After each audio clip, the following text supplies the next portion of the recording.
সুপ্রিয় দর্শক, আর মিক্স ব্লগে আপনাদের সুস্বাগত। আজ আমরা প্রথম ব্লগ তৈরি করতে চলেছি। এখানে আমি প্রথম ব্লগ হিসাবে খুবই সামান্য একটা রান্না করে দেখাবো। সেটা হচ্ছে আমাদের সবার প্রিয় একটি খাদ্য, ব্রাহ্মী শাক ভাজা। যেই শাকের অনেক গুণ আছে, কিন্তু পাড়াগাঁয়ের জিনিস বলে লোকে তুচ্ছ করে পায়ে মারিয়ে চলে যায়। এই ব্রাহ্মী শাক দেখতে অনেকটা ছোট ছোট রাস্তার ধারে ফুল গাছের মতো হয়, কিন্তু এই ব্রাহ্মী শাক চিনবার প্রধান উপায় হচ্ছে, দেখুন আমি দেখিয়ে দিচ্ছি।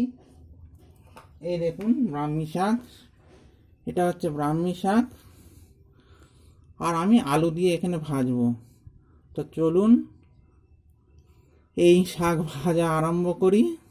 ভাই, ভাজা করতে করতে এই শাকের কি গুণ আছে আপনাদের আমি তুলে ধরব। প্রথমেই রান্নার জন্য আমি এখানে একটা ওভেনে কড়াই চাপিয়ে নিয়েছি। এবার ওভেনটা ধরালাম, মিডিয়াম টু হাই ফ্লেমে রেখে দিয়েই আমি এটা ভাজবো। দেখুন কম করে দিচ্ছি আস্তে আস্তে, যার সামান্য দেখা যাচ্ছে কম করে, কারণ কড়াইটা হচ্ছে আমার খুবই পাতলা। এবার কড়াতে আমি জলটা শুকিয়ে যাক, কড়াতে আমি তেল দেবো। সর্ষের তেল দিয়ে আমি এখানে ভাজবো, কারণ সর্ষের তেল হচ্ছে বাঙালির সবচেয়ে প্রিয় একটি তেল। এই সর্ষের তেলই ব্যবহার করবেন, অন্য কোনো তেল ব্যবহার করবেন না। সর্ষের তেল, আমাদের মা বোনেরা সর্ষের তেল দিয়ে রান্না করে তরকারি, বিভিন্ন স্বাদ তাদের এত হয়ে থাকে। এখানে আমি সামান্যই তার তেল দিয়ে দিচ্ছি, কারণ বেশি তেল দিলে পারে এর গুণাগুণ প্রায় নষ্টই হয়ে যাবে। সেই কারণে আমি অল্পই তেল দিচ্ছি। এ দেখুন তেল দেওয়া হয়ে গেছে। এবার আমি প্রথমে আলুটা ভেজে নেব।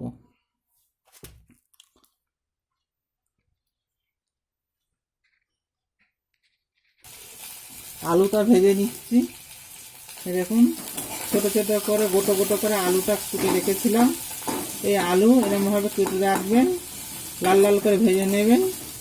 আমরা আলু ভাজা অবধি অপেক্ষা করব। ফিরে আসছি আলু ভাজা হয়ে যাওয়ার পর আবার ফিরে আসছি। লাল লাল করে আপনি আলুটা ভেজে নেবেন। এবারে আমি ওভেনের গ্যাসটা বাড়িয়ে দিচ্ছি, যাতে তাড়াতাড়ি ভাজা হয়।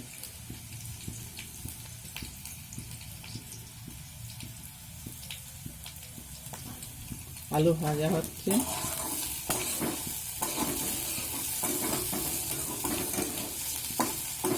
সকলে তো নানা রকম শাক ভাজা খান। একদিন বাড়িতে আপনারা এই ব্রাহ্মী শাক ভাজা করে খেতে পারেন। তো আমার মতো না হোক, আমার মতো করেই খেতে হবে, এর কোনো মানে নেই। আপনারা যে যেরকম পারেন সে সেরকমভাবে এই ব্রাহ্মী শাক ভাজা করে খেতে পারেন। এই ব্রাহ্মী শাক ভাজাতে অনেক গুণ আছে, কারণ এই ব্রাহ্মী শাকের মধ্যে এমন একটা পদার্থ আছে যা আপনার পুরো মস্তিষ্কে খুবই উন্নতি ঘটায়, যার ফলে মানুষের স্মরণশক্তি খুবই বৃদ্ধি পায়। আমি বলছি না, এই ডাক্তাররা বা বিভিন্ন বৈজ্ঞানিকরা বলে থাকেন।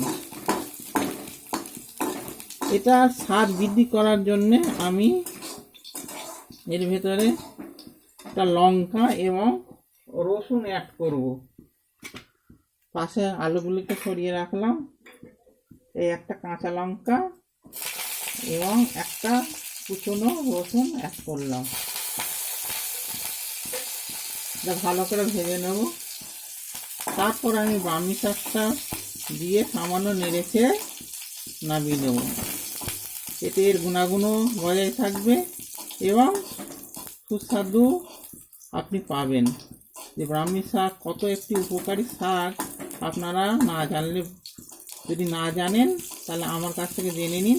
এবং যে সমস্ত ছেলেরা বা যে সমস্ত গার্জেনরা, বাবা মারা তাদের ছেলেরা যে গবেট যাকে বলে, পড়ালেখা মনে রাখতে পারে না, সেই সমস্ত ছেলেদের যদি ব্রাহ্মীর পাতার রস আপনি প্রতিদিন সকালবেলা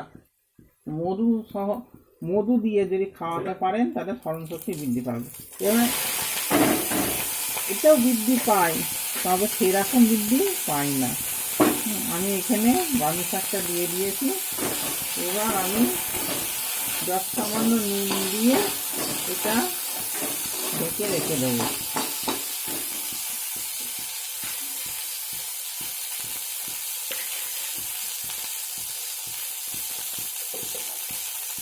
এই এতটা হলে যথেষ্ট, এর থেকে বেশি আর দেওয়ার দরকার নেই। এবার গ্যাসের ফ্লেমটা আমি কমিয়ে দিলাম।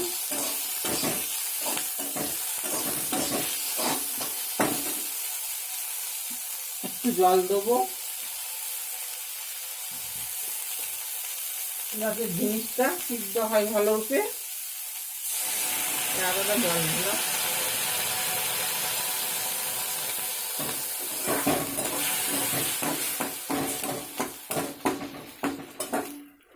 এতটা জল দিলেই হবে।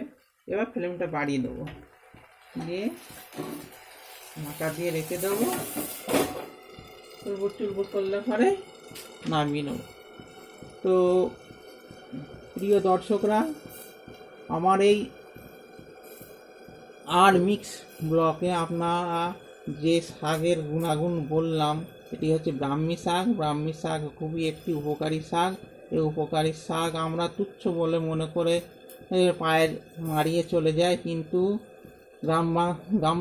গ্রাম বাংলার মানুষেরা এই শাক অতি আদরে সহকারে খায়। আপনারাও খেতে পারেন শহরের মানুষরা। আমি চাই সকলে যত শ্রুতিধর এবং বুদ্ধিমান হোক।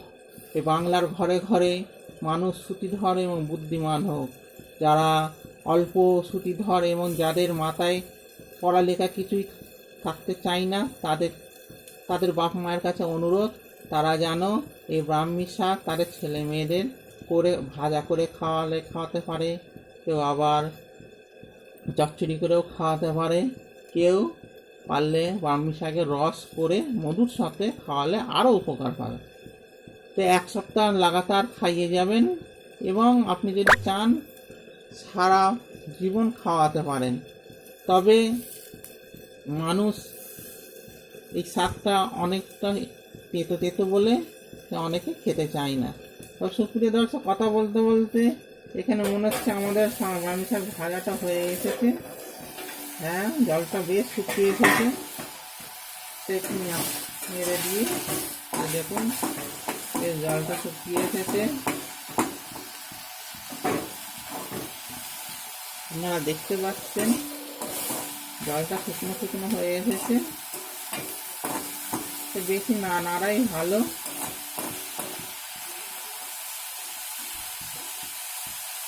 আপনারা আমার এই চ্যানেলে যারা এই ব্রাহ্মী শাক ভাজা দেখছেন, তারা আগামী দিনে যে আমার রান্নার ওপরে ভিডিও থাকবে এর কোনো মানে নেই। আমি আমার চ্যানেলটাকে মিক্স বলেছি কেন, বিভিন্ন ধরনের ব্লগ নিয়ে আপনাদের সামনে উপস্থাপনা করব। তার মধ্যে একটু ব্রাহ্মী শাকটা একটু উপাদেয় জিনিস বলে আমি এটা রান্নাটা করলাম। শ্রদ্ধেয় দর্শক মণ্ডলী, আমার এই ভিডিওটা কেমন আপনাদের লাগলো অবশ্যই কমেন্টস করে জানাবেন। আর কীরকম ভিডিও দেখতে চান অবশ্যই কমেন্টস করবেন। আর ভিডিওটা ভালো লাগলে একটা লাইক দিয়ে দেবেন, আর চ্যানেলটাকে সাবস্ক্রাইব করতে ভুলবেন না। যারা আমাদের ভারতের পশ্চিমবাংলা বা অন্যান্য অঞ্চল থেকে দেখছেন, তারা অবশ্যই কমেন্টসে জয় হিন্দ লিখবেন। যারা বাংলাদেশ থেকে দেখছেন, তারা ভিডিওটাকে অবশ্যই একটা লাইক দিয়ে দেবেন। তা আজকের মতো এইটুকুনি, ফির দেখা হবে এক নতুন ব্লগে।